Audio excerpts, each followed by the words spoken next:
Hello everybody, my name is Mukesh and welcome back to my YouTube channel। और आज हम पढ़ने वाले हैं विलियम शेक्सपियर का मकबत जो है वो विलियम शेक्सपियर की 4 महानतम ट्रेजेडीज़ में से एक है। इन 4 महान ट्रेजेडीज़ का अगर आपको क्रम याद रखना हो तो एक बहुत ही आसान से ट्रिक है हुक्म। जैसे हम बोलते हैं हुक्म, तो हुक्म की जगह हुक्म बोलना है आपको।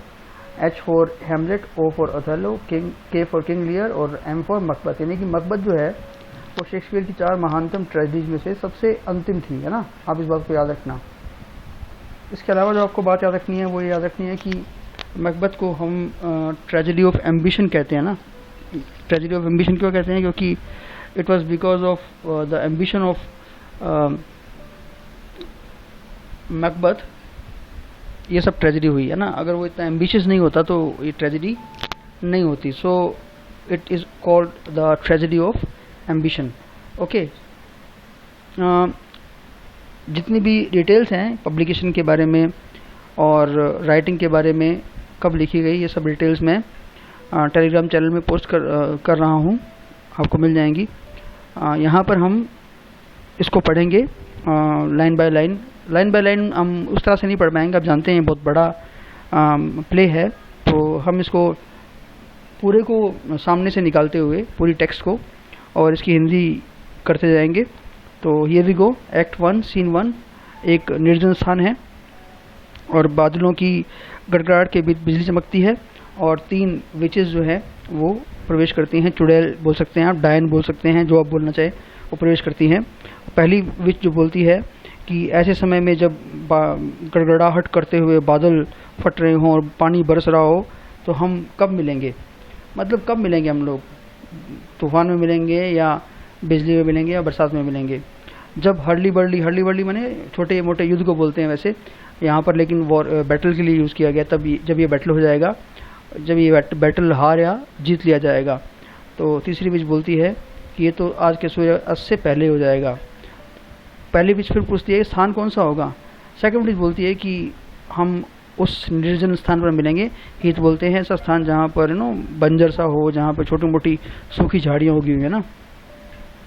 थर्ड विच बोलती है कि वहाँ पर हम मकबत से मिलेंगे।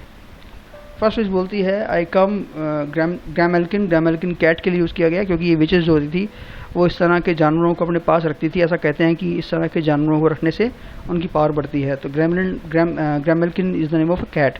पेडोक is the name of toad, है ना, एक मेंढक का नाम है। और थर्ड विच बोलती है कि अनून माने अभी आई में।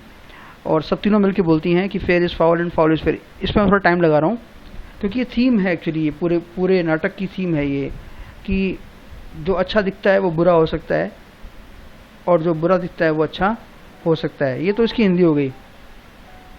बट अपने प्ले में क्या मतलब है इसका? प्ले में मतलब ये है कि चीज़ों के आउटर अपीयरेंस पे हमें ध्यान नहीं देना चाहिए, बिकॉज जो चीज़ अच्छी दिखती है वो बुरी हो सकती है, जो चीज़ जैसी दिखती है वो वैसी नहीं होती है, याद रखना, है ना। तो मकबत पे ये चीज़ लागू होती है पूरी तरह से। कई बार आयरनी भी आएगी, जिस तरह से वो चीज़ों को समझ रहा होता है उस तरह से चीज़ें नहीं होती हैं। तो ये एक प्ले की थीम लाइन बोल सकते हो आप चाहो तो, है ना, ये ध्यान रखना इसमें। फिर वो बोलती हैं कि चलो हम लोग कोहरे और धुंध भरी हवा में होकर उड़ के चले, और वो वहाँ से चले जाते हैं। चलिए एक्ट 1 सीन 2 पे आ गए हम। फॉरेस्ट जो है उसके करीब एक कैंप लगा रखा है इन्होंने, डंकन ने, और उस कैंप के अंदर का सीन है ये।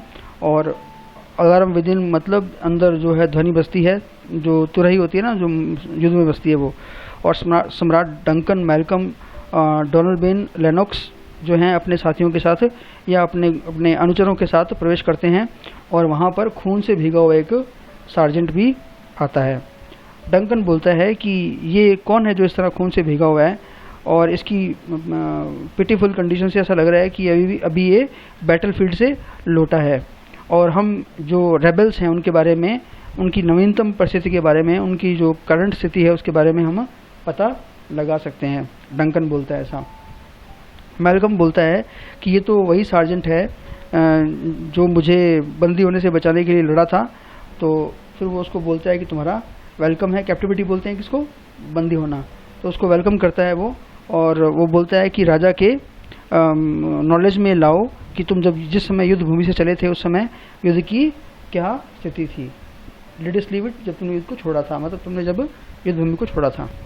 तो सार्जेंट रिप्लाई करता है कि अभी ये डाउटफुल है, अभी कुछ कहा नहीं जा सकता कि दोनों तरफ की सेनाओं के बीच में संघर्ष जारी है ना। और संघर्ष कैसा चल रहा है, जैसे दो तैराक होते हैं ना, जब वो पूरी तरह थक जाते हैं तो आपस में लिपट कर एक दूसरे की चालों को विफल करने की कोशिश करते हैं, है ना। उस तरह से जो है युद्ध का संघर्ष चल रहा है। तो संघर्ष चल रहा है मतलब अभी भी ये जो बोल रहा है जो अपना सार्जेंट है वो अभी बता रहा है कि युद्ध का डिसीजन जो अभी तक हुआ नहीं है, ठीक है ना। याद रखना बात, पहली बात जो सार्जेंट ने बोली थी। तो मैकडोनाल्ड जो कि बहुत निर्दयी है, जिसकी दुष्टता जो है डे बाय डे बढ़ती जा रही है और वो जो स्वभाव से ही रेबल है ना, उसने क्या किया है, आयरलैंड से सेनाएं मंगाई हैं और पश्चिम से भी उसने भारी शस्त्रों से लैस अश्वरोही बुला रही है, मतलब हॉर्स राइडर्स बुला रही हैं। लेकिन कुछ भी हो, जो ब्रेव मैकबेथ है उसके सामने वे सब कायर हैं। और मैकबेथ तो जो है ना, वो तो मतलब आप ये बोल सकते हो गॉडेस ऑफ ब्रेवरी जो है ना उसका बेटा है ना। वो मैंने देखा उनको कि किस तरह से वो भाग्य को उपेक्षा भरी नज़रों से देखते हुए अपनी तलवार से घुमाकर मार काट करते हुए जिस तरह से उन्होंने शत्रु के सीने तक पहुंचने का मार्ग बना लिया है, इससे सच ही कहते हैं कि वो वास्तव में वीर कहलाने के अधिकारी हैं। और वो तब तक वहाँ से नहीं हटा मैकबेथ जब तक उन्होंने शत्रु के जबड़े नहीं काट दिए, मतलब जब तक शत्रु को उसने मार काट करके हरा नहीं दिया। और उनके जो सिर हैं उन्होंने हमारे बैटल रेम्स में हमारी जो टुकड़ी है सेना की, हमारे एरिया में जब तक उसने उनके गर्दनों को काट कर नहीं बिछा दिया तब तक मैकबेथ लड़ता रहा। तो ये सारी की सारी जो लाइन्स हैं ये क्या बताती हैं कि एक तो बताती हैं कि मैकडोनाल्ड जो है वो विद्रोहियों का लीडर है, बहुत ही मर्सीलेस है, लेकिन उसके अलावा हमें बताती है कि मैकबेथ जो है वो बहुत ही क्या है, पावरफुल है। इस निर्दयी मैकडोनाल्ड के सामने भी नहीं डरा वो, और जब तक उसने सबको मार नहीं दिया तब तक उसने शांति से सांस नहीं ली। फिर डंकन इस बात को सुन के क्या बोलता है कि O my brave cousin, you are a worthy gentleman. ये तारीफ कर रहा है किसकी, मैकबेथ की। तो फिर सार्जेंट दोबारा बोलता है कि जैसे जो सूर्य के छिपते छिपते कभी कभी क्या होता है, भयानक तूफान आता है ना, जो जहाज़ों को उल्टते हुए चला जाता है ना। और जो तूफान फिर से क्या करता है, भयंकर गर्जना करता है ना। तो उसी तरह लग रहा था कि हम लोग जो है क्या बैठेंगे, कुछ सुख से बैठेंगे, थोड़ी बहुत शांति से बैठेंगे, वहाँ पर एक के ऊपर एक तूफान आता जाता था। मतलब जब लगता था कि युद्ध जो है वो थोड़ा सा शांत होने लगा है, तब उसके बाद फिर से तूफान आने लगता था। फिर वो बोलता है कि ओ स्कॉटलैंड के स्वामी मतलब किंग डंकन, मेरी बात को ध्यान से सुनो, है ना। तो वो कहता है कि हमारे जो सैनिक हैं उनकी रग रग में वीरता का खून दौड़ रहा है ना। उन्होंने क्या किया पता है, हमारे सैनिकों ने जो सेना थी उसको ऐसा खदेड़ा कि वो मतलब बिना इधर उधर देखे भागने के लिए तैयार हो गए अपनी एडियों के बल, मतलब तेज़ी से, है ना। परंतु नॉर्वे के राजा ने क्या किया, अवसर देखकर क्या किया उसने, और सेनाएं बुलाई और इंसान बुलाए और पुरुष बुलाए और फिर से उसने हम पर हमला कर दिया। मतलब यहाँ पर सार्जेंट बता रहा है आगे का हाल। फिर डंकन बोलता है कि dismayed not this our captains Macbeth and Banquo, क्या इस पर हमारे सेनापति मैकबेथ और बैंको का खून नहीं खोला क्या, है ना। फिर सार्जेंट क्या बोलता है, बिल्कुल उनका खून जो है वो बिल्कुल खोल गया, और वैसे खोल गया जैसा बाज का खून ना किसी चिड़िया को देखकर और शेर का खून किसी खरगोश को देखकर खोलने लगता है ना, वैसे ही। तो मैं तो ये कहूँगा कि मेरे राजा कि जैसे बारूद से लदी तोपें होती हैं ना, जो बारूद से लदी तोपें जो होती हैं, उस ताकत के साथ, डबल ताकत के साथ क्या किया उन्होंने, वो दुश्मनों पर टूट पड़े, है ना। कौन जाने कि वो अपने घावों से बहते गर्म खून में नहाने के लिए कूदे थे या इसे एक दूसरा गोलगोथा बनाना चाहते थे। Golgotha is a place where it is said millions of people, millions of warriors died, है ना। मतलब वो ऐसे अटैक करने लगे उन पर जैसे कि वो एक इसको दूसरा गोलगोथा बनाना चाहते थे। आई कैन नॉट टेल, मैं बता नहीं सकता आपको, बट आई एम फेंट माई गैशियस क्राई फॉर हेल्प, और मतलब मैं थक गया हूँ और मेरे शरीर के जो घाव है ना वो क्या चाहते हैं, मदद चाहते हैं, चिकित्सा की मदद चाहते हैं, मतलब मुझे डॉक्टर चाहिए।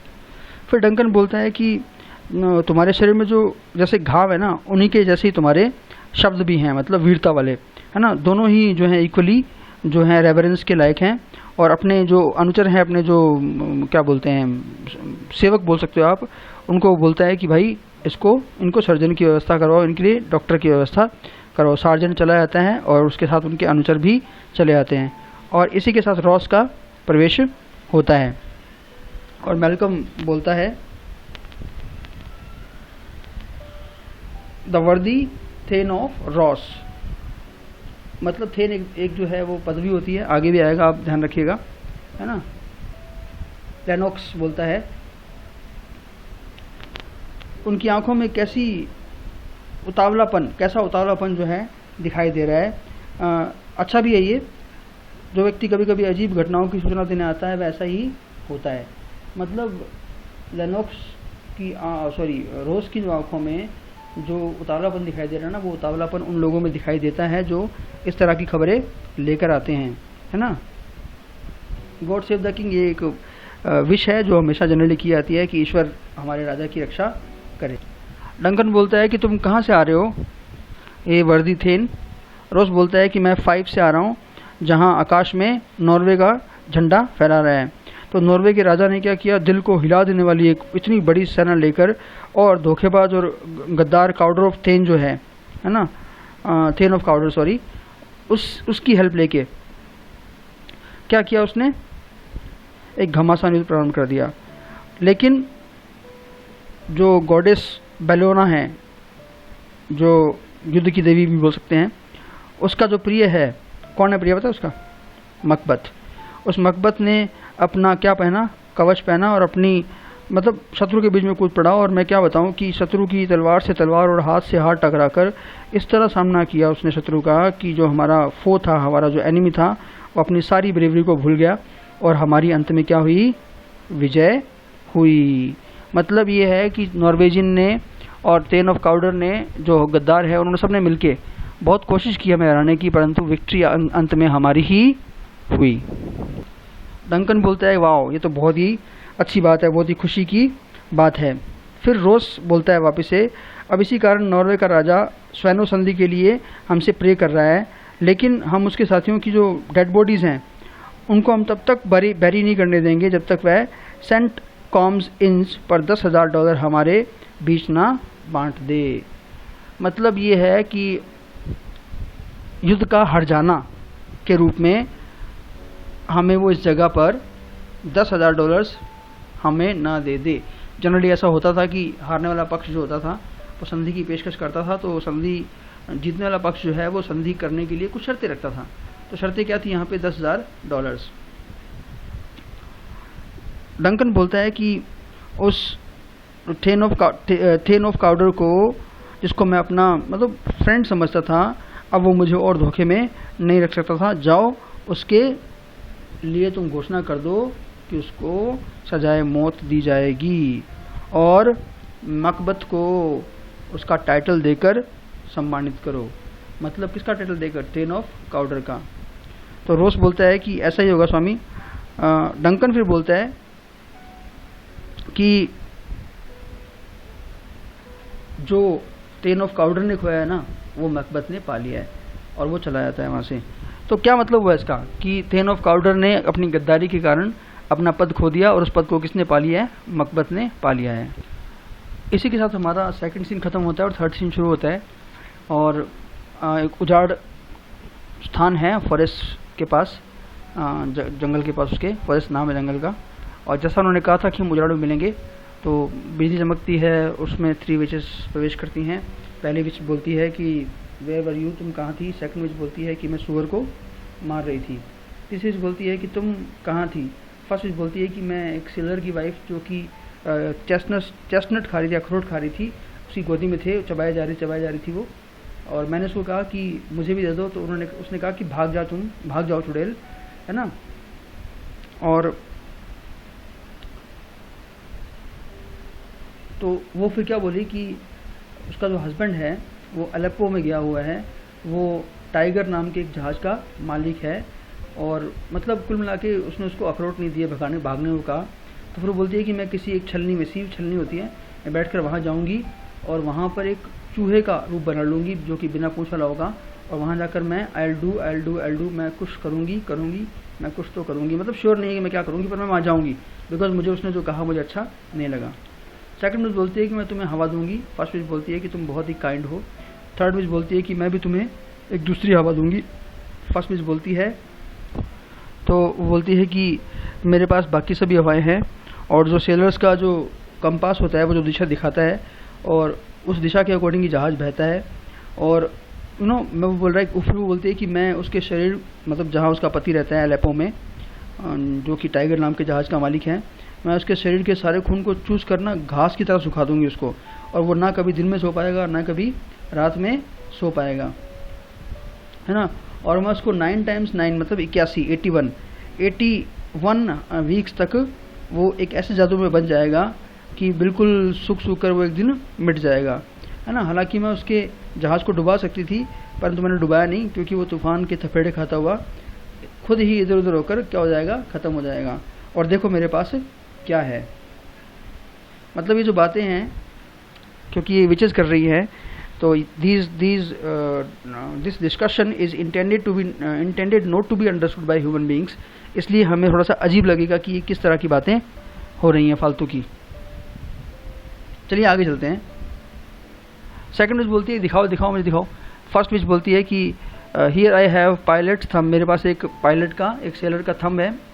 Racket as homeward he did come, जब वो अपने घर की तरफ आ रहा था तो डूब गया था ना, तो मैंने उसका अंगूठा ले लिया। तो ड्रम्स की आवाज़ आती है। तीसरी विच बोलती है कि ये देखो ड्रम की आवाज़ आ रही है, ढोल बजने की आवाज़ आ रही है, लगता है मकबत आ रहा है। सारी की सारी चुड़ैलें मिलके बोलती हैं कि हमारी सब चुड़ैल बहनों हाथ में हाथ पकड़ के जो है आपस में मिलकर हम चारों तरफ नाचते हैं। 3 बार तुम, 3 बार मैं और 3 बार सब, इस तरह से 9 बार हम चक्कर बनाएंगे और एकदम शांत। अब जादू का चक्कर क्या हो गया है, पूरा हो गया है। और इसी के साथ मकबत और बैंको जो है वो प्रवेश करते हैं। तो बाकी बातें करते हैं हम नेक्स्ट वीडियो में। इसको हम बहुत फास्ट पूरा करने की कोशिश करेंगे। मैंने आपको प्रॉमिस किया था कि हम समरी नहीं पढ़ेंगे, तो इसलिए मैं आपको पढ़ा भी रहा हूँ। हाँ, थोड़ा फास्ट है, but I hope you will be able to adjust. Thank you, welcome back.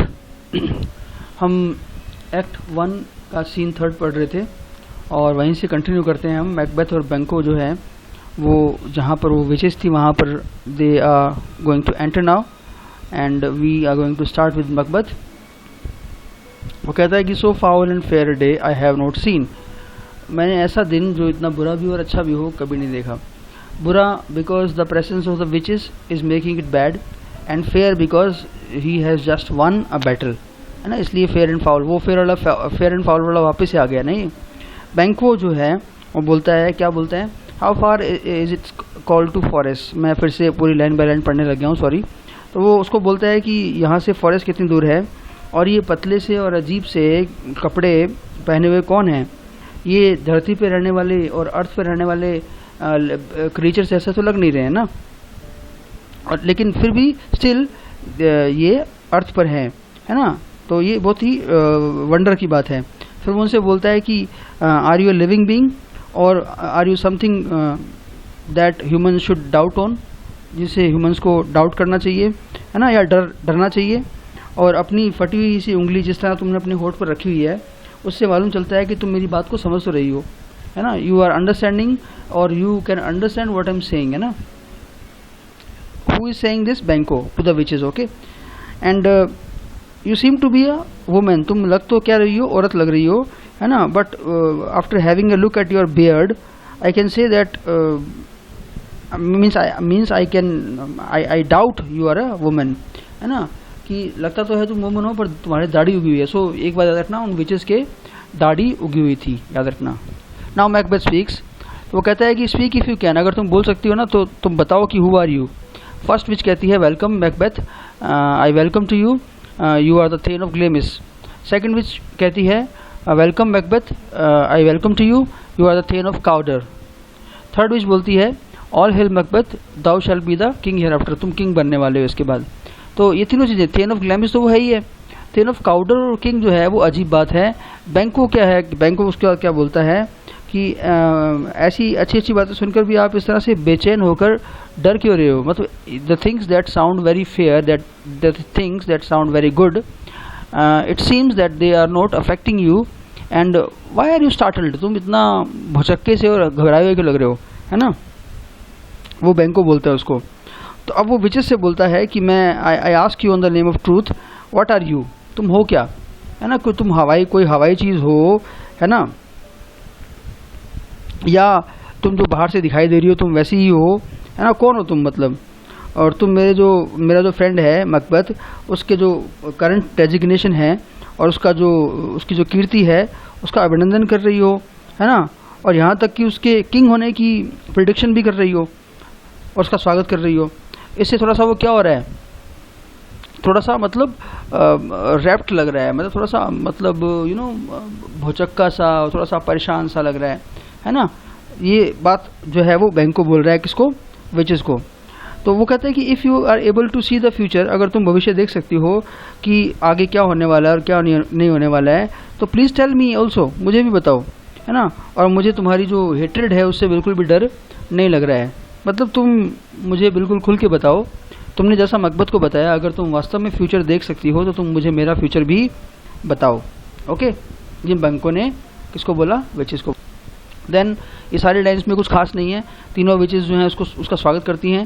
First विच बोलती है कि तुम मकबत से कुछ कम होगे लेकिन मकबत से महान भी होगे। तो पूरे में क्या आ रहा है, एक तरह से ये एक तरह से पैराडॉक्स है पूरे में, सारी लाइन्स आएंगे अभी। तो मकबत से कम लेकिन मकबत से ज़्यादा। दूसरी बोलती है कि मकबत से कम हैप्पी होगे लेकिन मकबत से ज़्यादा हैप्पी होगे। तीसरी बोलती है कि तुम राजाओं को पैदा करोगे या तुम राजाओं को बनाओगे परंतु तुम खुद राजा नहीं बनोगे। So all hail Macbeth and बैंको। तो बैंको और मैकबेथ तुम्हारा स्वागत है।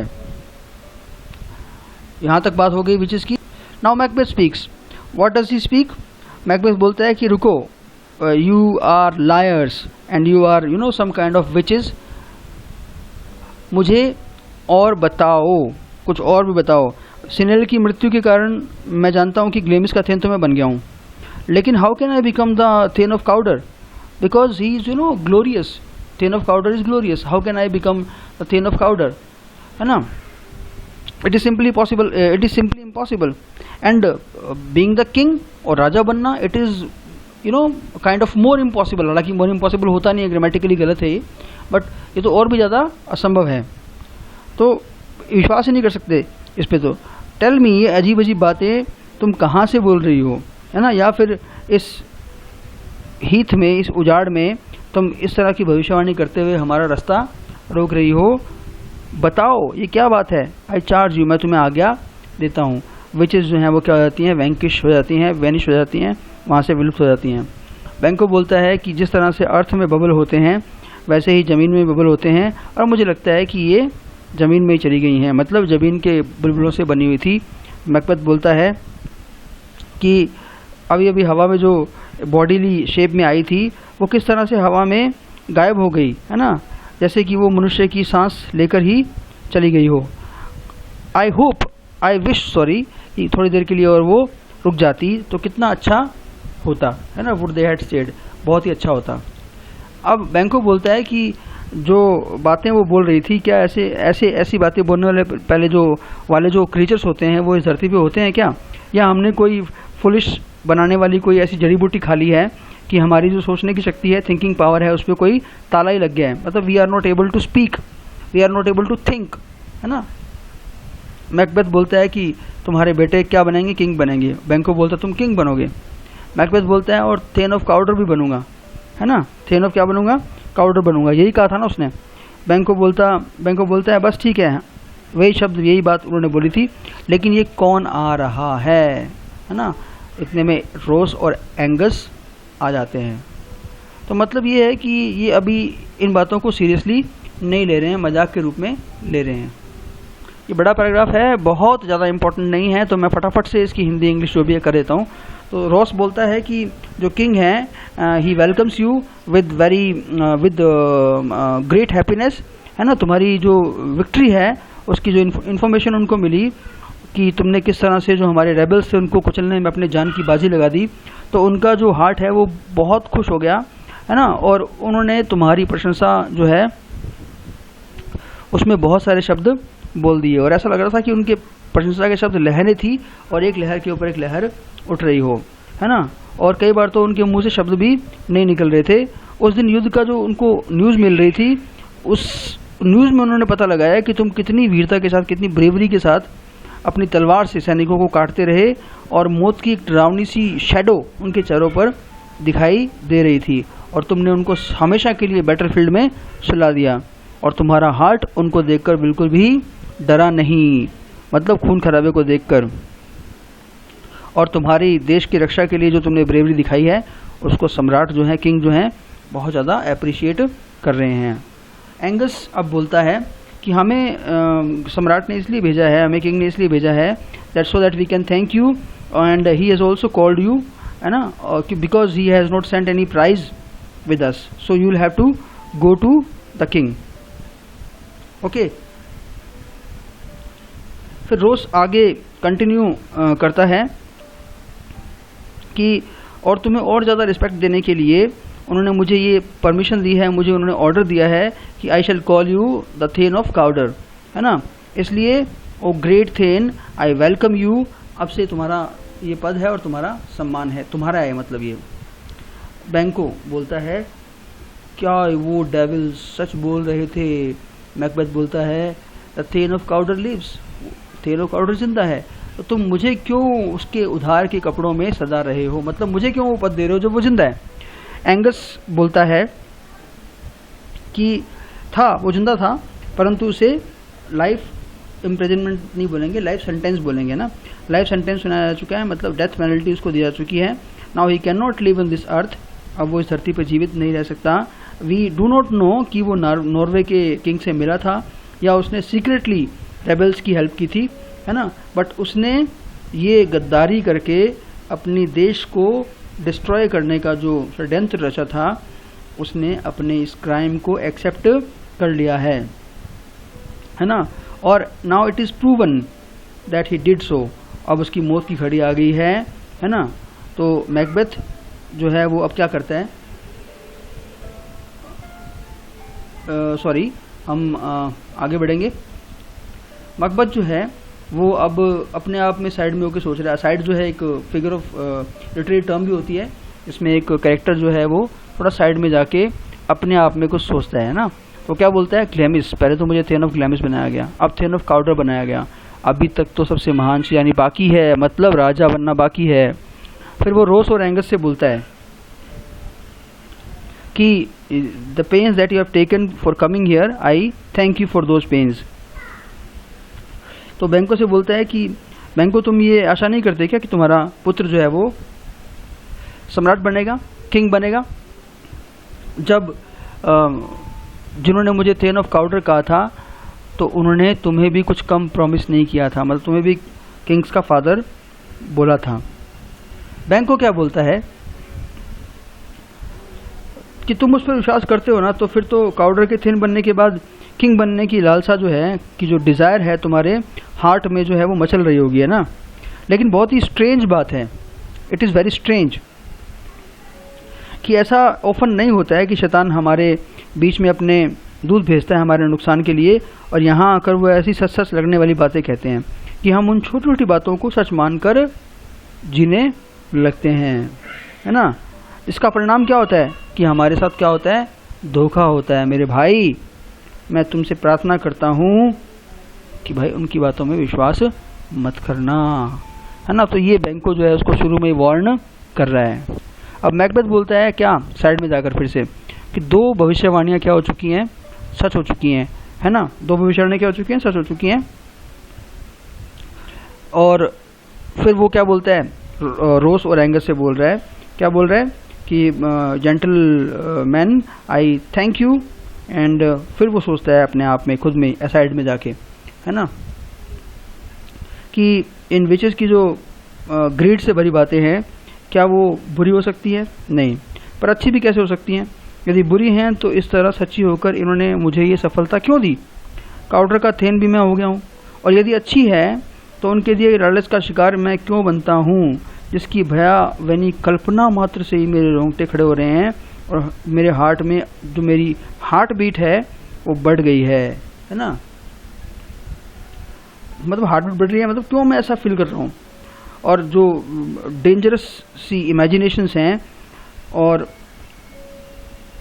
मतलब ऐसी इमेजिनेशंस जो हैं वो मुझे कम डराती हैं। मतलब कहने का भावार्थ है कि मैं और कोई इमेजिनेशन करता हूँ तो मैं डरता नहीं हूँ, परंतु इन जो विचेस की बातें हैं वो मुझे क्यों कंपा रही हैं, मुझे क्यों मेरी हार्ट बीट को बढ़ा रही हैं।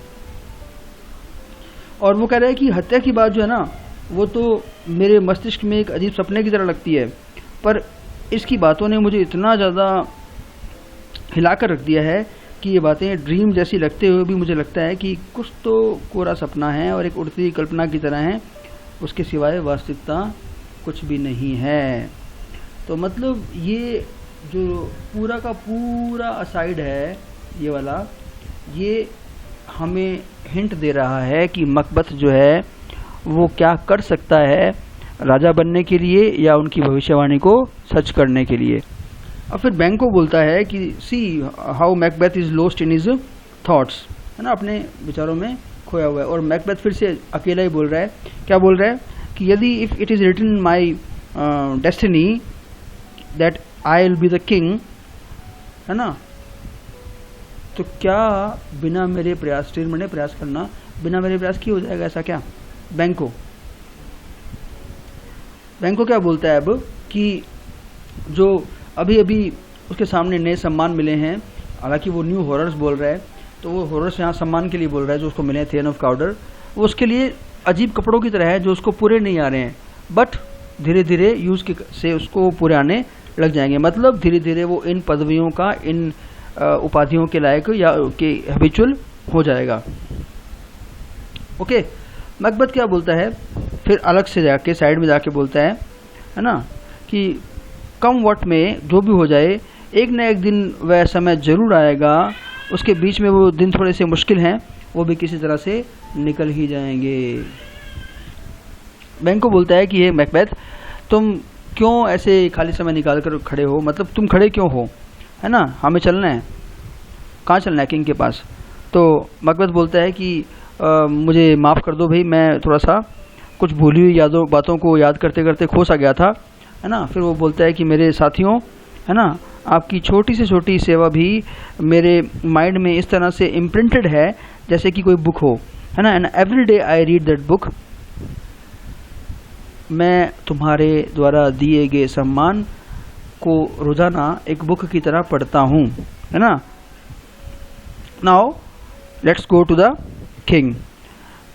बैंको बोलता है ठीक है चलो, बहुत खुशी से। मैकबेथ बोलता है टिल देन इनफ कम फ्रेंड्स, तब तक इतना ही काफ़ी है, मतलब मैं इतना ही सोचूंगा, फ्रेंड्स चलो चलते हैं। और वो वहाँ से एग्जिट कर जाते हैं। तो ये तो था आपका एक्ट 3। अब एक्ट 4, 5 और 6 जो है वो छोटे छोटे हैं, तो हम एक वीडियो में उनको पढ़ लेंगे। That will be all in this video, thank you. Hello everybody, welcome back. My name is Mukesh Sharma और हम मकबथ पढ़ रहे थे। We are now going to read act 1 scene 4। The place is forest, the palace of king Duncan. और हम शुरू करते हैं। बाजे वगैरह बज रहे हैं, म्यूज़िक बज रहा है, और म्यूज़िक के साथ जो है डंकन, मैल्कॉम, डोनाल्ड बैन और लेनॉक्स जो है वो अपने अटेंडेंट्स के साथ प्रवेश करते हैं। डंकन जो है वो बोलता है कि क्या काउडर को डेथ पेनल्टी मिल गई, जिन लोगों को मैंने ये काम दिया था क्या वो लौट आए हैं। मैल्कम जो है वो बोलता है कि माय लीज मैंने, मेरे स्वामी वो अभी तक वापस नहीं आए हैं, लेकिन somebody has told me, किसी ने मुझे बताया कि उसको मृत्युदंड मिल चुका है ना, he has been given the death penalty। और उस व्यक्ति ने उसको आखिरी सांस तोड़ते हुए देखा, मतलब उसने उसको मरते हुए देखा। और वो ये भी कह रहा था कि उसने अपना जो क्राइम है, अपना जो उसने गलत काम किया था उसको कन्फेस कर लिया था, और वो बहुत ज़्यादा रिपेंट भी कर रहा था, बहुत ज़्यादा पश्चाताप भी कर रहा था, और अपने काम की माफ़ी भी आपसे मांग रहा था, ठीक है ना। और वो कह रहा है कि अपनी पूरी लाइफ में वो कभी ऐसा नहीं बना जितना कि वो मरते हुए बना। मतलब कहने का सिंपल मीनिंग ये है कि वो मरते वक्त अच्छा हो गया था, है ना। और उसने अपनी सबसे प्रिय चीज़ यानी अपनी ज़िंदगी को ऐसे त्याग दिया जैसे कि वो बहुत ही तुच्छ चीज़ हो, बहुत ही ट्रिवियल चीज़ हो, कोई इम्पोर्टेंट चीज़ नहीं हो। तो ये जो है बात मैल्कॉम बता रहा है इसके मरने की, ट्रेन ऑफ काउडर के। डंकन बोलता है कि ऐसी कोई आर्ट नहीं है जिससे हम इंसान के दिमाग में क्या चल रहा है वो उसका फेस देखकर पता लगा सके, है ना। मतलब वी कैन नॉट जज अ पर्सन बाय इट्स और हिज फेस वैल्यू। वो ये सेम जो सेइंग होती है कि यू कैन नॉट जज a book by its cover. तो वो जेंटलमैन ऐसा था जिसके ऊपर मैंने बहुत ज़्यादा ट्रस्ट किया था, है ना। ये बात वो बोलता है। किस पे ट्रस्ट किया था? ट्रेन ऑफ काउडर पे। इतने में मकबथ, बैंको, रोस और एंगस जो है वो प्रवेश करते हैं, है ना। और डंकन जो है अपनी बात को कंटिन्यू करता है कि वो मेरे वर्दी कज़िन, है ना। तो मैं बहुत ज़्यादा फील कर रहा हूँ क्या, ग्रैटिट्यूड, है ना। और ये जो चीज़ है ना ये मेरे ऊपर बहुत ही हैवी है। तुमने जो काम किया है ना वो मेरे ऊपर बहुत ही हैवी है। मतलब तुम्हारे बोलते हैं ना अपन एहसान तले दब गया हूँ। तो तुमने अपने जो ब्रेवरी से जो काम किया है तो उससे तुम इतना ऊंचा उठ गए हो, है ना, कि किसी भी प्राइज़ के जो पंख हैं, थोड़ा सा प्राइज़ के पंख मेटाफोर, किसी भी प्राइज़ के पंख जो हैं वो तुम्हारे तक नहीं पहुंच सकते, वो उसके लिए स्लो हैं बहुत ही। मतलब ये है कि अगर कोई प्राइज़ पंख लगाकर भी तुम तक पहुंचना चाहे, तुमने जो काम किया है तो वहाँ तक नहीं पहुंच सकता है ना। And it can not overtake thee, माने ये तुमसे आगे नहीं निकल पाएगा। फिर वो बोलता है कि अच्छा होता कि तुमने इतना जो ब्रेवरी वाला काम है वो ना करके कुछ कम किया होता, है ना। क्यों? क्योंकि तब मैं तुम्हें थैंक्स और पेमेंट दोनों कर पाता। मतलब अब तुमने जो काम कर दिया है ना उसकी मैं ना तो थैंक्स बोल सकता हूँ तुम्हें, ना ही तुम्हें उसका पेमेंट कर सकता हूँ, मतलब इनाम दे सकता हूँ, है ना। लेकिन अब क्या, अब तो हमारे पास करने के लिए यही है कि जितना भी देकर हम तुम्हारी सेवा और त्याग के ऋण से परे या ऋण से उभर नहीं सकते हैं। Means I can not overcome और आई कैन नॉट पे you for what you have done for us और फॉर द कंट्री, और for the country means Scotland की बात चल रही है। तुमने जो किया है उसका हम पे नहीं कर सकते हैं। तुमने नॉर्वेजियन लोगों के साथ जो फाइट की है ब्रेवरी से उसका हम पे नहीं कर सकते हैं। तो इस बात का जवाब मैकबेथ का रहता है कि ये सब कुछ करना तो जो है ना मेरा कर्तव्य है, बोलते हैं ना अपन ऐसा, और मेरी लॉयल्टी है ना। और सिंपल सी बात यह है कि आपके कहने से पहले ही ना मैं अपने आप को क्या मानता हूँ कि मुझे प्राइज़ मिल गया है ना। हमारी सेवाओं को, हमारी जो लॉयल्टी है उसको स्वीकार करने का आपका काम है, और आपके देश के प्रति हमारे जो कर्तव्य हैं, जैसे एक माँ बाप के प्रति अपने बच्चों के होते हैं और अपने मालिक के प्रति सेवकों के होते हैं, है ना। ऐसे कर्तव्य हमारे आपके प्रति हैं। और अपने कंट्री की रक्षा के लिए और आपके प्रेम और सम्मान के लिए हम लोग जो भी कुछ कर रहे हैं, मैं जो कुछ भी कर रहा हूँ, क्या वो हमारा कर्तव्य नहीं है क्या? मतलब it is our duty to do the things that we are doing, है ना। डंकन जो है उसका जवाब क्या देता है? डंकन इस बात को वेलकम करता है ना, तुम्हारा स्वागत है मतलब ऐसा बोलकर। तो वो बोलता है हमने तुम जैसे पौधे को लगाया और अब अपनी पूरी माइट के साथ हम इसे फलता फूलता देखना चाहते हैं, फ्लोरिश करता हुआ देखना चाहते हैं। फिर वो क्या बोलता है? बैंकों को बोलता है कि तुम भी कम प्रशंसा के लायक नहीं हो, तुम्हारी प्रशंसा भी उतनी करनी चाहिए इतनी की मकबथ की। तुम्हारी सेवाएं जो हैं वो भी अमूल्य हैं हमारे लिए। वो उसको बोलता है कि come, I want to hug you, है ना, मैं तुम्हें गले लगाना चाहता हूँ। बैंको जो इसका रिप्लाई करता है कि अगर मैं देयर इफ आई ग्रो, अगर मैं आपके हार्ट में हूँ ना, the harvest is your own, तो फिर उसकी जो फसल है वो आपकी है। ये तो उसकी हिंदी हो गई। मतलब है इसका कि अगर मैं इस लायक बना हूँ कि मैं आपके हार्ट में हूँ तो वो इस लायक बनाने वाले भी आप ही हो मुझे। बैंको बोलता है किसको? डंकन को। फिर डंकन रिप्लाई करता है, वो बोलता है कि wow how joyous I am feeling, है ना, कितना आनंद मुझे मिल रहा है ना। और मेरा जो हार्ट है वो इस प्लेजर से, बोलते हैं ना अपन, फूला नहीं समा रहा है ना। और खुशी के जो आंसू है ना वो खुशी के जो आंसू है वो क्या है, इन सब सुखों को अपने अंदर छुपाना चाहते हैं ये तो सिंपल भाषा में इसका मतलब होगा, पर इसका वास्तविक मतलब क्या है कि मतलब इतना ज़्यादा खुशी हो रही है कि आंसू बाहर आ रहे हैं, मतलब सिंपल सी फीलिंग ये है। फिर वो बोलता है कि मेरे जो बेटे हैं, मेरे जो रिलेटिव्स हैं और जितने भी थेन्स हैं और मेरे सारे जितने भी फ्रेंड्स हैं, है ना, वो सब जानना चाहते हैं कि मैं अपने साम्राज्य को किसको सौंपना चाहता हूँ। और मेरा जो आंसर होगा वो क्या होगा, मेरा जो बेटा है सबसे बड़ा मैल्कम, उसको मैं साम्राज्य सौंपने वाला हूँ और इसको मैं नाम दूंगा का प्रिंस ऑफ कम्बरलैंड। याद रखना कि ये चीज़ देखो, डीप क्वेश्चन जो है बनेंगे अगर, तो फिर उन्हीं लोगों को फ़ायदा मिलेगा जो लोग जिन्होंने डिटेल में स्टडी की है। अगर छिछले क्वेश्चन बन गए, मतलब बाहर बाहर के क्वेश्चन बन गए, फिर तो सब बराबर हैं। लेकिन इस तरह के क्वेश्चन बनते हैं कि प्रिंस ऑफ कम्बरलैंड किसको बोला जाएगा या बोला जाने वाला था, तो मैल्कम उसका आंसर होगा। ओके, याद रखना। So we move ahead. तो मैं उसको प्रिंस ऑफ कम्बरलैंड बोल के पुकारूंगा और मैं केवल सम्मान उसी को नहीं दूंगा, बल्कि हम सभी को सम्मान देना चाहते हैं, है ना। सभी को मतलब जो लोग इसको डिज़र्व करते हैं, है ना। तो ऐसा करते हैं, हम यहाँ से इन्वर्नेस चलते हैं और वहाँ जाकर तुम्हारे और मेरे संबंध और ज़्यादा हम आगे बढ़ाएंगे। मकबत को बोल रहा है। इन्वर्नेस जो है ना, वो मकबत का कासल है, याद रखना ये बात। इन्वर्नेस में ना, ये भी इम्पोर्टेंट क्वेश्चन बनता है।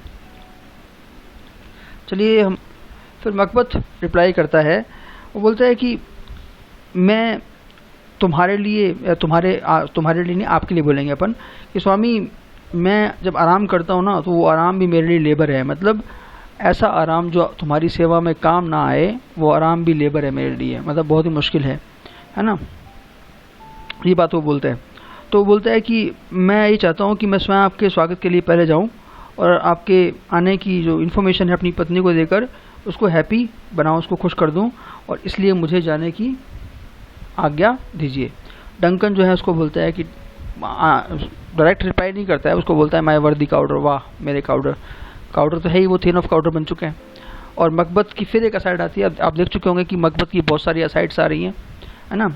और वो असाइड में क्या बोल रहा है, कम्बरलैंड का राजकुमार, वाह क्वेश्चन मार्क।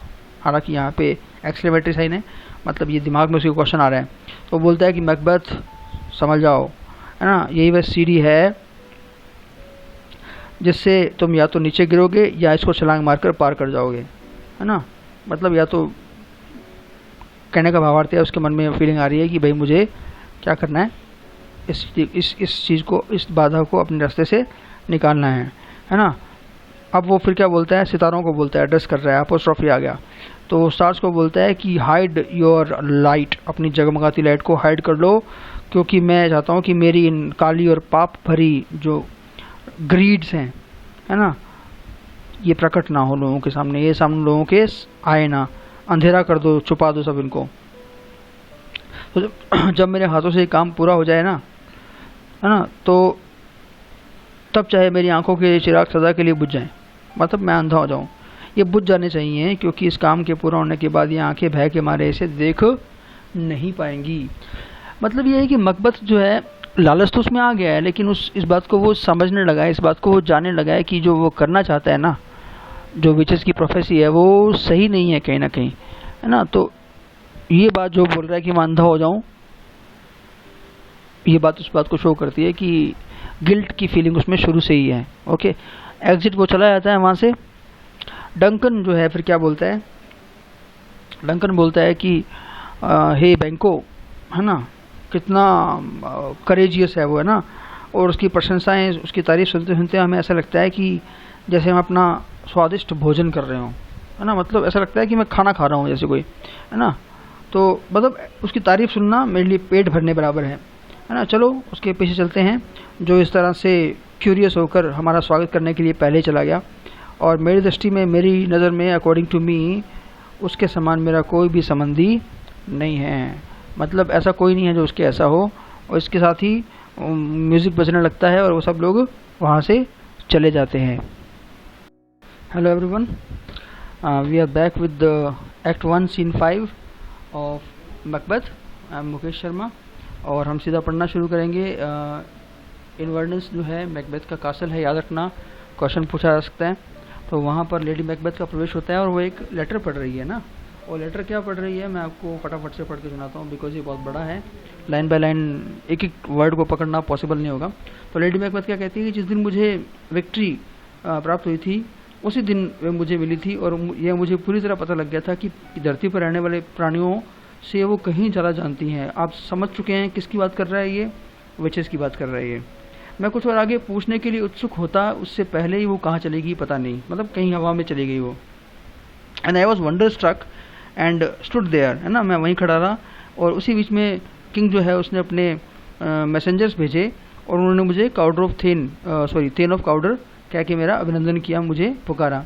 ठीक है, ठीक उसी डेजिग्नेशन से, ठीक उसी उपाधि से जिस उपाधि से डायनो ने मुझे स्वागत किया था कह के, है ना।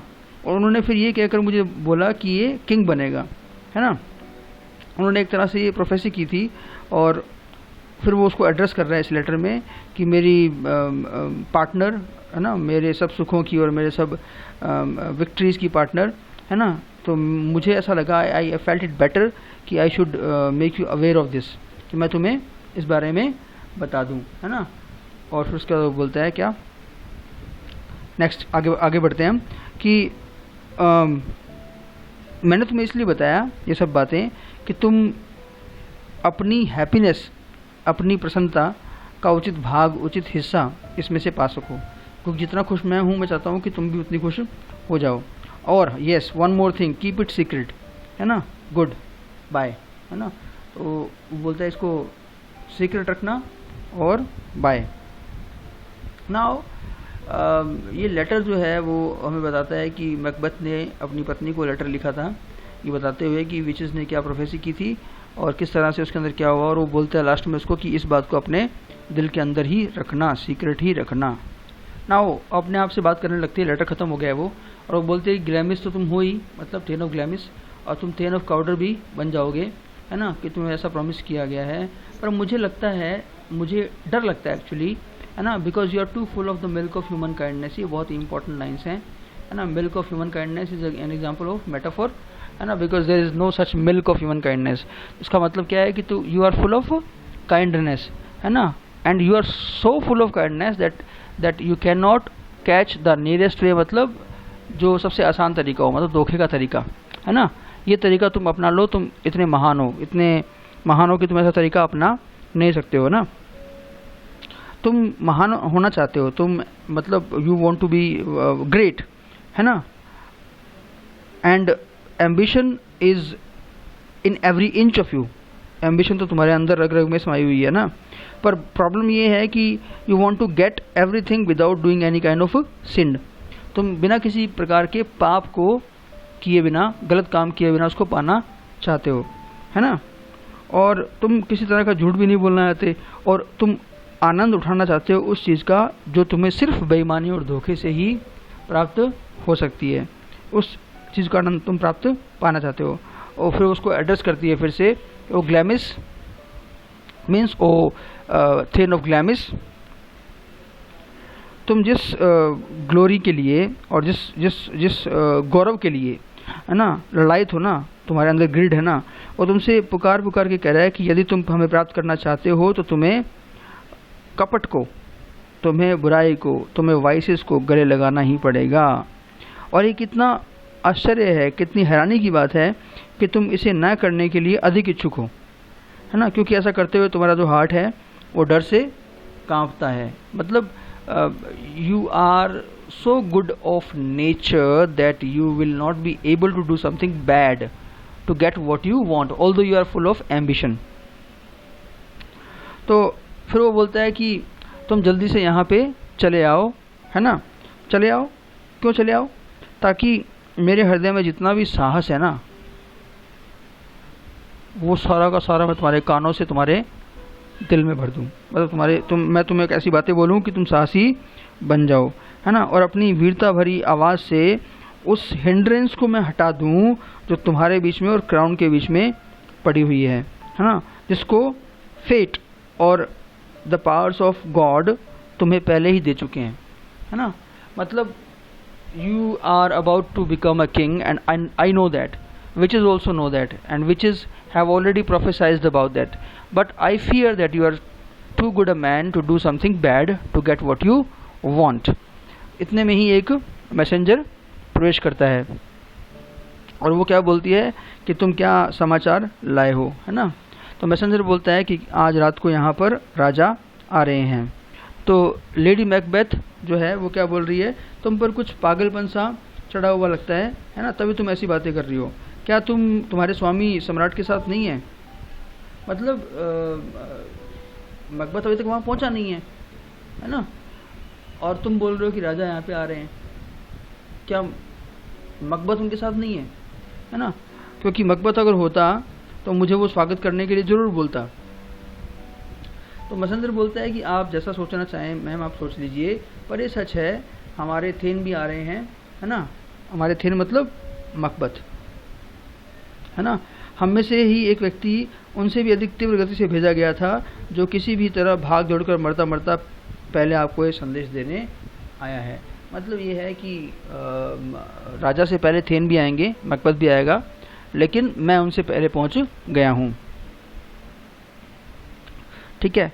तो लेडी मैकबेथ बोलती है कि इसका स्वागत करो क्योंकि ये बहुत ही अच्छा संदेश लेकर आया है। मैसेंजर वहां से चला जाता है।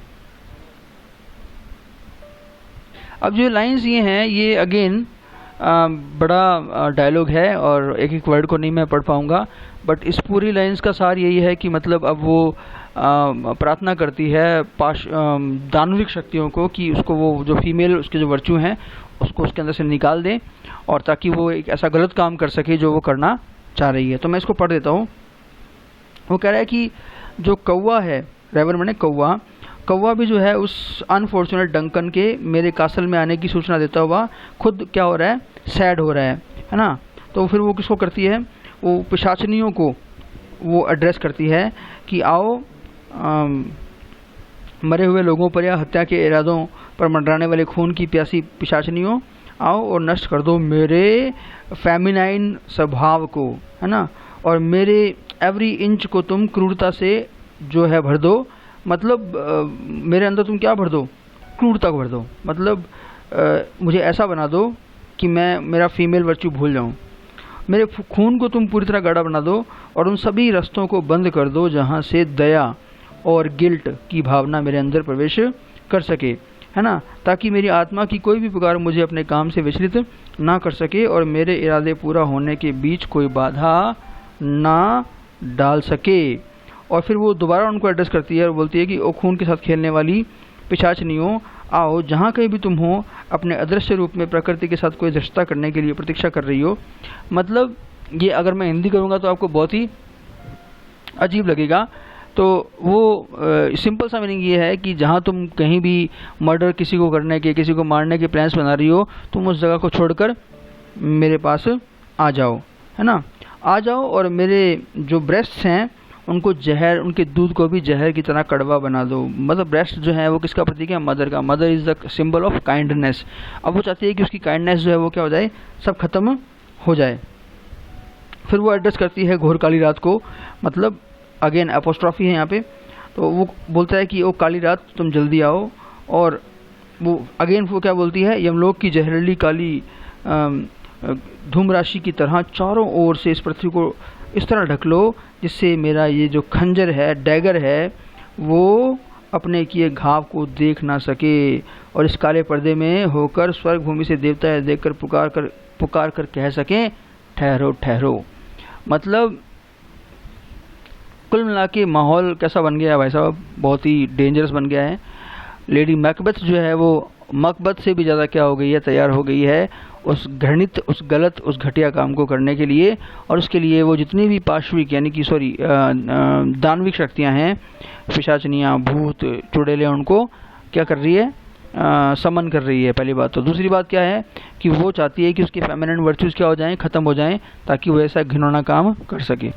मैकबेथ आता है, फिर वो उसको एड्रेस करती है कि ये ग्रेट ग्लैमिस, है ना, you are a great thane, और इन दोनों से भी ऊंचे महान पद से जो भविष्य में you are going to get, है ना, आई वेलकम यू, है ना, and your letter has told me क्या होने वाला है, और मैं अनजान नहीं हूँ, और मैं आपके जो फ्यूचर का जो ग्लोरी है उसको अभी से फील कर पा रही हूँ। मैकबेथ क्या बोलता है, माय डियर, आज डंकन यहाँ रात को आ रहा है। फिर लेडी मैकबेथ बोलती है, वापस कब जाएंगे? मैकबेथ बोलता है, कल, है ना, जैसा कि उन्होंने कहा है। आगे चलते हैं। जब वो उसको बोलता है कि वो कल चला जाएगा, तो फिर वो क्या बोलती है, नहीं नहीं नहीं, कल का सूरज वो कभी नहीं देख पाएगा और वो कभी यहाँ से वापस नहीं जा पाएगा। माइथेन, तुम्हारा चेहरा देखकर मुझे ऐसा लगता है कि you are like a book, है ना, जहाँ से कोई भी पर्सन जो है वो अजीब तरह की बातों को पढ़ सकता है। मतलब तुम्हारे चेहरे से लग रहा है साफ साफ, but you will have to deceive everyone including time, है ना। You have to make your face according to that. अपने आँखों के हाव भाव जो हैं तुम्हें ऐसे बनाने पड़ेंगे। कैसे बनाने पड़ेंगे कि तुम सम्राट का सम्मान कर रहे हो, एक बिल्कुल मासूम से फ्लावर की तरह बन जाओ। But you have to be aware, तुम बनो कैसे दिखने में, फूल जैसे, लेकिन हो कैसे, कैसे रहो, मतलब उसके नीचे छिपे हुए जहरीले सांप की तरह। और वो डंकन जो आज आ रहा है ना, उसकी हर प्रकार से क्या करो, उसका रिस्पेक्ट करो, उसकी आव भगत करो, सम्मान दिखाओ, और बाकी इस रात का जो षड्यंत्र है तुम उसका भार मेरे पर छोड़ दो, है ना, जिससे कि हम वो दिन देख सकें जिस दिन तुम एक महान किंगडम के क्या बन सको, एकमात्र स्वामी बन सको, मतलब किंग बन सको। ये भड़काना शुरू हो गया है, देखिए। तो ये जो लेडी मैकबेथ है ना, उसको आप फोर्थ विच बोल सकते हो, है ना। 3 विचेस ने भड़काया, चौथी विच और भड़का रही है। फिर मैकबेथ बोलता है कि हम इस विषय में बाद में बात करेंगे। लेडी मैकबेथ क्या बोलती है, बस अपने चेहरे को खिला हुआ बनाए रखना, और किसी भी प्रकार का जो परिवर्तन है ना वो खतरे से खाली नहीं है, और बाकी सब मेरे पे छोड़ दो। वहाँ से चले जाते हैं, और इस प्रकार से हमारा सीन 5 जो है वो ख़त्म हो जाता है। मतलब सार ये है कि लेडी मैकबेथ कहती है कि तुम दिखने में अच्छे बने रहना, परंतु तुम्हारे इरादे क्या हैं वो किसी को पता लगना नहीं चाहिए। That will be all in this video. मिलते हैं नेक्स्ट वीडियो में। Thank you. Hello everybody, welcome back. I am Mukesh Sharma, और आज हम पढ़ने वाले हैं मैकबेथ का एक्ट 1 सीन 6, और हम शुरू करते हैं। सीन कहाँ का है, बिफोर मैकबेथ कासल। मैकबेथ का जो कासल है इन्वर्नस में, वहाँ का सीन है।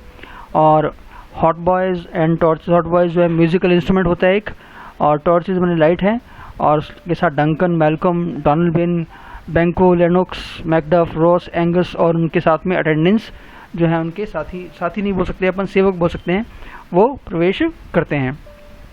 और डंकन सेज व्हाट, डंकन कहता है कि this castle is you know at a very pleasant place, है ना, ये बहुत ही अच्छी जगह पर है। And the fresh and sweet air delights my noble senses, और जो इसकी फ्रेश स्वीट एयर है वो मेरे नोबल सेंसेस को बहुत ही प्रसन्नता प्रदान कर रही है। बैंको क्या बोलता है, बैंको बोलता है कि दैट इज़ अ मार्टिन, ये जो बर्ड है, मार्टलेट लिखा हुआ है, ये बर्ड है ना। It is a summer bird, ये समर का एक पक्षी है। And it builds its nest in the steeples of churches, ज़्यादातर ये कहाँ बनाता है, चर्चेज वगैरह में, या टेम्पल लिखा हुआ है इसमें, ये अपना क्या बनाता है। तो टेम्पल वर्ड को अपन यहाँ पर किसके रूप में लेंगे, चर्चेज के लिए ना, बिकॉज रिलीजियस प्लेस। सो ये चर्चेज में अपना रहने का स्थान बनाता है ना। And wherever it you know makes its nest, वो जगह जो है हमेशा क्या होती है, स्वीट और ब्लेस्ड होती है उस जगह की बर्ड, जो ब्रीज है ना। उसके बाद क्या बोलता है कि these birds have built nests on every projection. ये जो वर्ड आ रहे हैं यहाँ पर, ये थोड़े आर्किक वर्ड हैं। प्रोजेक्शन मेहराब को बोल सकते हो आप, एवरी प्रोजेक्शन, एवरी कार्विंग, ये कार्विंग है ना। और बटरेस जो है वो अपन पिलर्स को बोल सकते हैं। नोर कॉइन ऑफ वेंटेज, मतलब कोई भी ऐसी जगह नहीं है जो सामने दिखाई दे जो उन्होंने छोड़ी हो, है ना, जहाँ पर उन्होंने अपना रहने का स्थान ना बनाया हो, है ना। और मैंने नोटिस करा है, I have notice that martins जो हैं they prefer to live and mate in places where the air is most fine, है ना, जहाँ पर एयर बहुत ही क्या होती है, फाइन होती है, ऐसी जगहों पर वो अपना नेस्ट बनाना प्रेफर करते हैं। नाउ लेडी डंकन जो है वो एंटर करती है, सॉरी लेडी मैकबेथ जो है वो एंटर करती है। और जैसे वो एंटर करती है उसके आने पर डंकन बोलता है, क्या बोलता है, look it's our honoured hostess, हमारी मेज़बान है ये। नाउ व्हाट डज ही से, थोड़ा सुन लेना ध्यान से, because some of you have told me to use as much English as possible. Hindi में कुछ लोगों को प्रॉब्लम आती है, and I am going to use simple English along with Hindi, so that everybody is satisfied, everybody is happy studying here. So ये हमारी मेज़बान आ गई है, and I am troubled sometimes by the length that my people go out of love for me, है ना। मतलब मेरे प्यार के लिए जो लोग करते हैं उसके लिए मुझे कभी कभी बड़ा ही मतलब परेशानी होती है ना। तो in saying this I am suggesting that you should thank me for the trouble my presses is causing you. क्यों? मतलब तुम्हें मुझे थैंक करना चाहिए, मेरी जो प्रेजेंस तुम्हें ट्रबल कोज कर रही है उसके लिए। क्यों? Since I am here out of my love for you, क्योंकि मैं तुम्हारे लिए, मेरा जो प्रेम है उस कारण से यहाँ पर आया हूँ। लेडी मैकबेथ क्या बोलती है कि ऑल आवर एफर्ट्स, है ना, even if they were doubled and then doubled again, अगर उसको हम दोगुना भी कर देते, are poor and small acts, वो तुम्हारे सब क्या हैं, बिल्कुल छोटे एक्ट होंगे, है ना। When compared to the profound honor you have brought to our home, वो ऑनर जो आप हमारे घर में लेके आए हो आपके आने से, है ना। In gratitude for the honors you have given us in the past and those you have added just recently, we will always pray and support for you। मतलब वो कह रही है कि आप टेंशन मत लीजिए, आपने जो हम पर एहसान किए हैं, आपने जो हमें ऑनर दिए हैं, उनके लिए हम क्या करेंगे, हमेशा आपका सम्मान करेंगे और आपका सपोर्ट करेंगे। ओके, फिर जो है डंकन क्या बोलता है कि थेन ऑफ काउडरेनिक, मैकबेथ कहाँ है ना। We followed closely after him, हम उसका पीछे पीछे आ रहे थे, है ना। And hope to overtake him on the road, हम सोच रहे थे कि हम उसको पकड़ लेंगे, so that we could be the ones to welcome him, ताकि हम उसका वेलकम करें, वो नहीं। But he rides well and is great love for you which is as sharp as his skills in the war, है ना, skills in the war, है ना, helped him reach his home before us, हमसे पहले पहुंचने में उसने help कर दी है। And beautiful and noble hostess, we are your guests tonight, आज हम तुम्हारे मेहमान हैं। लेडी मैकबेथ क्या बोलती है? लेडी मैकबेथ बोलती है कि we are always your servants and our servants we ourselves and everything we own belongs to you, सब कुछ तुमसे ही संबंधित है, सब कुछ आपका ही है ना। It is all yours to use and enjoy and we are ready to return it to you because it is really your own after all, क्योंकि है तो तुम्हारा ही सब कुछ, जो भी हमारा है वो आपका ही है ना। डंकन जो है वो क्या बोलता है? डंकन बोलता है कि give me your hand and lead me and take me to Macbeth, है ना, जो मेरा होस्ट है। I love him very dearly and I shall continue to hold him in high favor when you are ready hostess, जब तुम चाहो, अगर तुम्हारी इच्छा हो मतलब, तो तुम मुझे हमें कहाँ ले चलो, मैकबेथ के पास ले चलो। इस तरह से वो वहाँ से चले जाते हैं। नाउ सी एक्ट 1 का जो सीन 6 है उसमें एक बहुत बड़ी आयरनी है।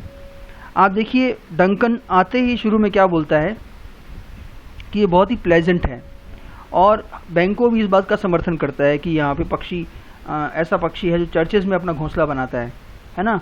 और मतलब वो जगह जहाँ वो घोंसला बनाता है वो प्योर हो जाती है, वहाँ की हवा भी शुद्ध हो जाती है।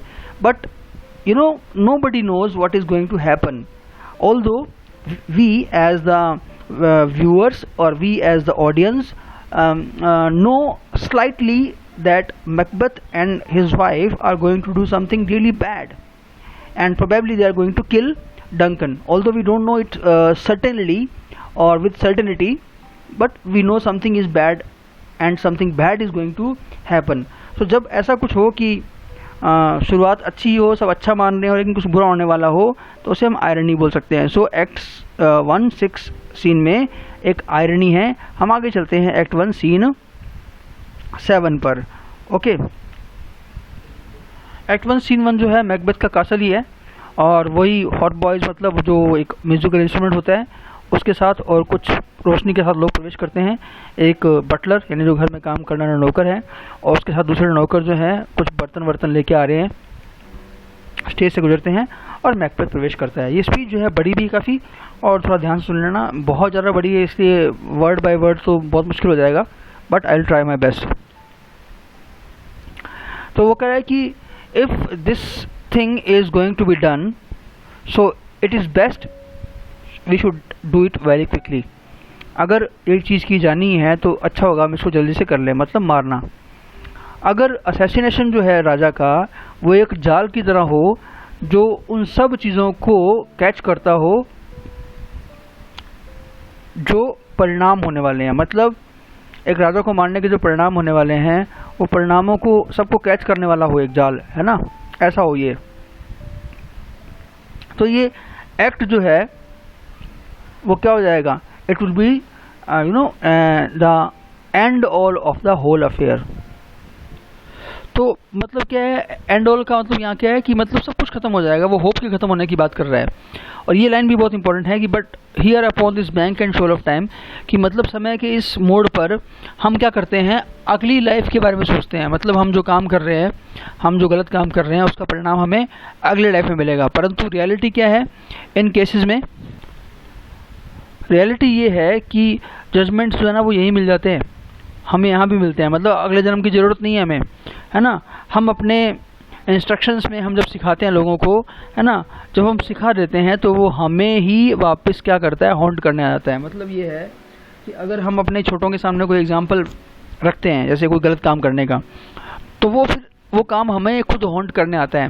जैसे पॉप ने भी कहा था कि we think our forefathers fool so wise we grow, our wise sons will no doubt think us to be so, कि अगर हम अपने बड़ों को मूर्ख समझते हैं तो हमारे छोटे भी हमें मूर्ख समझेंगे। सो वो कह रहा है कि ये एक ऐसा इवन हैंडेड बराबर का जस्टिस है ना, जो क्या करता है कि हमने अगर किसी व्यक्ति को कोई जहर का प्याला दिया है ना, तो वो जहर का प्याला हमारे खुद के होठों पे भी लग जाता है। मतलब अगर आप किसी को नुकसान पहुंचाओगे तो आपको खुद का नुकसान भी होगा। मतलब ये एक दुविधा में है।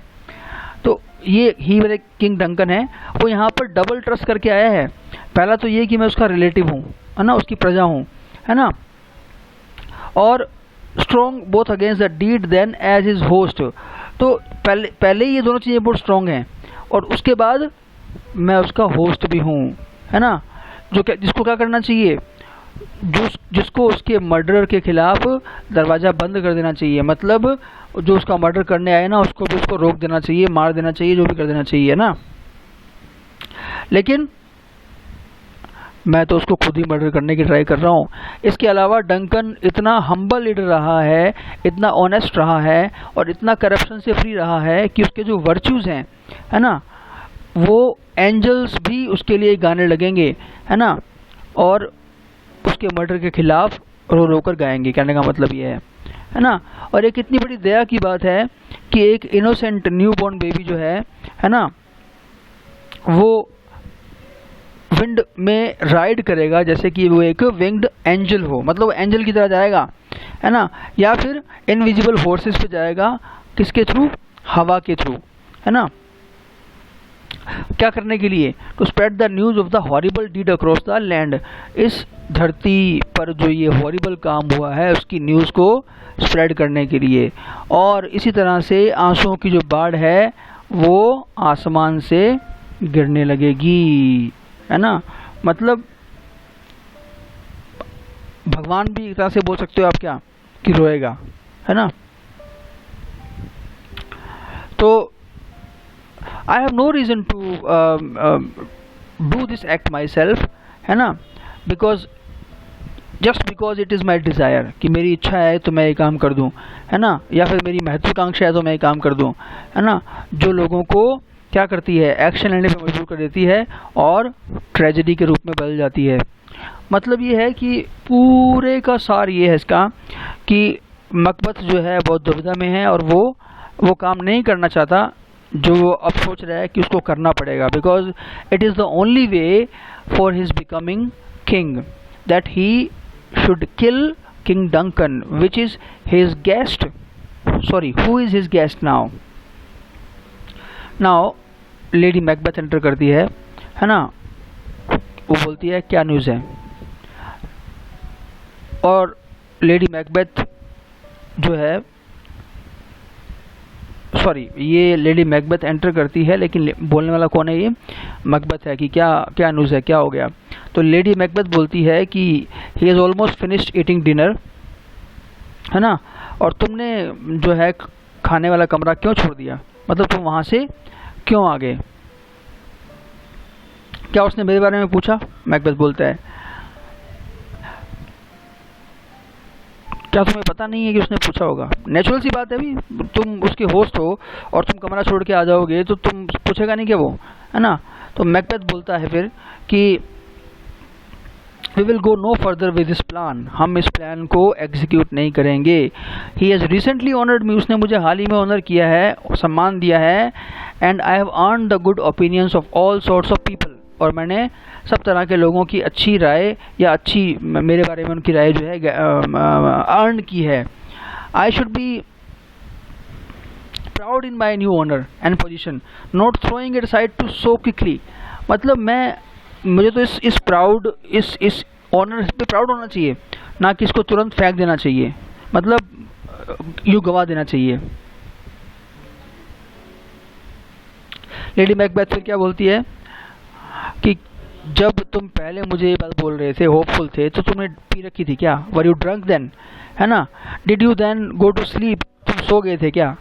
And wake up sick and pale in fear of what we plan before, और तुम अब जो हमने प्लान किया था उसको सोचकर डर रहे हो, है ना। फ्रॉम दिस पॉइंट ऑन मैं तुम्हें और तुम्हारे प्यार को एक अलग तरीके से देखूंगी, है ना। And are you afraid to act on your desires, क्या तुम अपने जो डिज़ायर्स हैं उनको पूरा करने के लिए जो तुम्हें काम करना चाहिए उससे डरते हो, है ना। यो भड़का रही है ना। फिर वो बोलती है कि और you will live as a coward, एक कायर की तरह जियोगे तुम क्या? ऑलवेज सेइंग आई कांट और आई वांट टू, बस ये बातें कहना चाहोगे हमेशा, है ना। And you are like a poor cat which was once mentioned in an old story, है ना, who wants to eat fish but refuses to get its feet wet। तुम उस बिल्ली की तरह हो जो मछली खाना चाहती है पर अपने पैर गीले नहीं करना चाहती। अब देखिए कितने भारी भरकम शब्दों से वो भड़का रही है उसको। मैकबेथ क्या बोलता है? आई बेग यू, मैं तुमसे प्रार्थना करता हूँ, no more, I dare to do only what's appropriate for a man to do, मैं वही कर सकता हूँ जो एक आदमी के लिए, एक पुरुष के लिए, एक अच्छे पुरुष के लिए करना अप्रोप्रिएट होता है।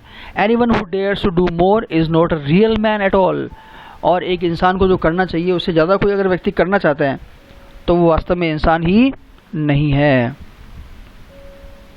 फिर लेडी मैकबेथ का एक बड़ा सा भाषण आता है। अगेन आप अंडरस्टैंड, आप गैस कर सकते हो कि वो क्या होगा। वो बोलता है कि then what kind of beast were you when you first told me about all this, तुम जब मुझे इस सब के बारे में बता रहे थे तब तुम कोई और प्रकार के जानवर थे क्या? मतलब तब तुम कोई और पावरफुल इंसान थे क्या, है ना। When you dare to do it that's when you were a man, जब तुम ये काम करना चाहते थे ना तब तुम इंसान थे। And to actually do it in order to become king then you will be the much more of a man, अगर तुम किंग बनने के लिए सब कुछ करोगे ना तब तुम और भी ज़्यादा पुरुष कहलाने के लायक होगे। The time and place warrant right before, समय और स्थान पहले भी सही नहीं थे, but you would have done it anyway, पर तुम उसको करने ही वाले थे। Now the time and place are perfect, और अब तो टाइम और प्लेस दोनों ही क्या हैं? परफेक्ट हैं। But it's as if there very perfectness unnerves you, और ऐसा लगता है कि ये जो परफेक्ट तुम्हें मौका मिला है ना वो तुम्हें परेशान कर रहा है ना। I have breast fed a baby and I know how sweet it is to love a nursing baby, मैंने एक बेबी को ब्रेस्ट फीड किया है, मतलब दूध पिलाया है, और मैं जानती हूँ कि एक बेबी को दूध पिलाना कितना अच्छा काम है। But even as the baby was smiling up at me, परंतु वो बच्चा भी मुझ पर मुस्कुरा रहा था। I would have snatched my nipples from his mouth, मैं अपने निपल जो हैं उसकी मुंह से निकाल लेती, है ना। क्यों निकाल लेती? और उसका दिमाग भी डैश्ड आउट, बाहर निकाल के फेंक देती। If I had sworn to do it in the same way you have sworn to do this, अगर मैंने भी उसी तरह की प्रतिज्ञा की होती ना कि मैं काम करने वाली हूँ जैसे तुमने राजा को मारने की थी, तो मैं बच्चे के साथ भी ऐसा बिहेव कर सकती थी, मेरे में इतनी पावर है। तो तुम एक पुरुष होकर ऐसा क्यों कर रहे हो? फिर मैकबेथ बोलता है कि अगर हम फेल हो गए तो, मतलब अगर हम ये काम नहीं कर पाए तो, हम फेल होंगे। Just get a hold of your करेज, अपना साहस इकट्ठा करो, एंड वी वॉन्ट फेल, और हम फेल नहीं होंगे। व्हेन डंकन इज अस्लीप, जब डंकन सोया होगा, एंड आई नो, वो जल्दी सो जाएगा। After this days hard journey, क्योंकि उसने बहुत ही लंबी जर्नी की है। I will get his 2 serviceman so drunk on wine that there memory will disappear in the fumes of alcohol, कि भैया उनकी सारी की सारी याददाश्त जो है ना वो एल्कोहल के फ्यूम में, नशे में खो जाएगी। As they lie in their sleep so drunk as they are dead, इतना ज़्यादा सोए होंगे वो जैसे कि मर ही गए हों वो। You and I will be able to do what we please, तो हम दोनों वो कर पाएंगे जो हम करना चाहते हैं। What will stop us from doing what we want to, the unguarded Duncan, जो अनगार्डेड डंकन है उसको मारने में हमें कौन रोकेगा, क्योंकि इसके जो गार्ड्स हैं उनको शराब पिला के मैं बेहोशी कर दूंगी, है ना, ध्यान रखना। And what will stop us from blaming the murder on his drunken servants, और हमें कौन रोकने वाला होगा उसके जो बेवड़े और पिए हुए जो सर्वेंट्स होंगे उन पे सारा इल्ज़ाम डालने से, मतलब कौन रोकेगा हमें। सब कुछ, सब प्लान एकदम परफेक्ट है, तुम डर क्यों रहे हो। नाउ मैकबेथ अब फिर बोलता है, लेट्स सी कितना असर हुआ उस पर, कि may you only give birth to boys, मैं चाहता हूँ कि तुम केवल बच्चों को ही जन्म दो, मतलब मेल बच्चों को ही, because your fearless spirit could only create males, क्योंकि तुम्हारी जो स्पिरिट है वो मेल्स ही पैदा कर सकती है। Are you sure that smearing the 2 drunken servants with blood and using their daggers to do the deed will really make people believe that they were the ones who did it, मतलब क्या तुम्हें वास्तव में लगता है कि 2 पिए हुए जो चौकीदार हैं उनके डैगर्स यूज़ करके हम राजा को मार दें और उन पर इल्ज़ाम लगा दें और लोग मान जाएंगे, तुम्हें लगता है ऐसा। तो लेडी मैकबेथ क्या बोलती है, who would possibly think that it could be anyone else, कौन सोचेगा कि ये कोई और था। The 2 of us will wail with grief when we learn of his death, हम दोनों दुख के मारे रोएंगे जब हम उसकी मौत के बारे में सुनेंगे। मैकबेथ फिर क्या बोलता है, I am convinced and now I will use my strength to achieve this great and terrible thing, अब मैं अपनी पूरी स्ट्रेंथ यूज़ करूँगा इस महान लेकिन ख़तरनाक चीज़ को। Go now and deceive everyone with a show of friendliness, जाओ और जाकर सबको अपनी मित्रता से धोखा दो, मतलब ध्यान भटकाओ। You must hide your treacherous heart behind a false face, तुम्हें अपने चालाकियाँ करने वाले हार्ट को एक बहुत ही झूठे से फेस के सामने छुपाना पड़ेगा। मतलब कुल मिला के बात यह है कि लेडी मैकबेथ का भड़काना उन 3 विचेस के भड़काने के साथ साथ काम कर गया, and Macbeth is now ready to kill his king and become one. That will be all in this video and it's going to be the longest video so far, I hope. Thank you very much.